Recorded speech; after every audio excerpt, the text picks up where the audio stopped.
श्री शिवाय नमस्तुभ्यम। हर हर महादेव। गुरुवार के दिन सप्तमी और अष्टमी दोनों तिथियां एक साथ पड़ रही हैं। इस साल की है अंतिम गुरुवारी अष्टमी कह लीजिए या गुरुवारी सप्तमी, दोनों तिथियां अपने आप में महत्वपूर्ण है। गुरुदेव की जो सबसे ज्यादा उपाय है वह दीपक के ही है। दीपदान की शास्त्रों में महत्वता अपने आप में अद्भुत कही गई है। तो आवश्यक रूप से पूरे साल का अगर आप दीपदान का फल प्राप्त करना चाहते हैं तो इन अंतिम दिनों में दीपदान जरूर से करें, जितना आपसे संभव हो सके। तो कल आप आवश्यक रूप से या तो सुबह के समय में इन जो है दीपदान को कर सकते हैं आटे के दीपक का, या शाम के समय में जब आपको समय मिले तब आटे का दीपदान या माटी के भी बना सकते हैं, कोई दिक्कत की बात नहीं है। परंतु सबसे ज़्यादा महत्वपूर्ण होता है आटे का दीपक। विशेष कार्यों की सिद्धि के लिए जो है आटे के दीपकों का प्रयोग किया जाता है। आटे के दीपक जलाने के दो फायदे होते हैं, एक तो दीपदान मिल जाता है फल, और जब आटे का दीपक शांत हो जाता है, चिड़िया कबूतर या चींटी इत्यादि से ग्रहण कर लेती है, तो अन्नदान का भी इससे फल प्राप्त हो जाता है। तो आपकी इच्छा है आप आटे के दीपक भी ले सकते हैं, माटी के भी ले सकते हैं।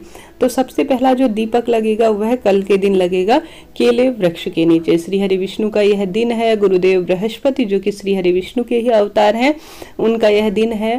केले वृक्ष में भगवान श्री हरि विष्णु का वासा माना जाता है। गुरुवार के दिन केले वृक्ष में आवश्यक रूप से प्रत्येक व्यक्ति को गोल बत्ती का एक दीपक जरूर से लगाना है। आप चाहे तो घी का दीपक लगा सकते हैं, चाहे तो तेल का दीपक लगा सकते हैं। सर्वश्रेष्ठ रहेगा ओम नमो भगवते वासुदेवाय मंत्र का जाप करना। तो सुबह सुबह या शाम के समय में एक दीपक केले वृक्ष का आप केले वृक्ष के नीचे जरूर से लगा कर आइएगा। गुरु ग्रह जो है कुंडली में धन संतान सुख पारिवारिक जीवन की उन्नति के लिए माना जाता है। तो सबसे पहला दीपक आप सभी को यहाँ पर लगाना होगा। वैवाहिक जीवन जो है सुखमय होता है, मनचाहा प्रेम मिलता है। तो सबसे पहला दीपक यहाँ पर लगेगा।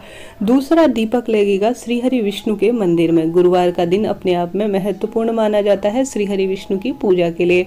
कई व्यक्ति गुरुवार के व्रत करते हैं, तो आवश्यक रूप से दूसरा दीपक श्री हरि विष्णु के मंदिर में लगेगा।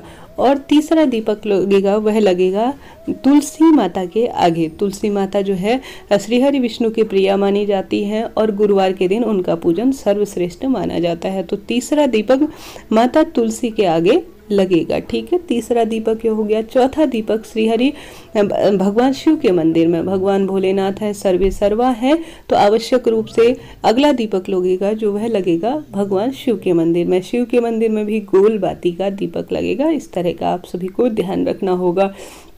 पुरुषों के नाम के जो दीपक होते हैं वह गोल बत्ती के लगते हैं, और जो देव नारियां होती हैं अर्थात जो वंश वृद्धि लक्ष्मी में वृद्धि करती हैं उनके लिए लंबी बत्ती का दीपक लगता है।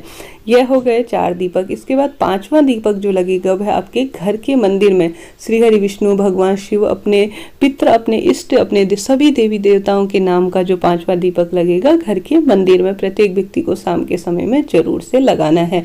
कोशिश करें अगर आप अपने मठ के परिंदे में भी रोज दीपक लगाते हैं तो सर्वश्रेष्ठ फलों की प्राप्ति होती है। यह स्थान पितरों का बताया जाता है। तो कल इन 5 स्थानों पर जरूर से प्रत्येक व्यक्ति को श्री शिवाय नमस्तुभ्यम या ओम नमो भगवते वासुदेवाय मंत्र का जाप करते हुए जरूर से लगाना चाहिए।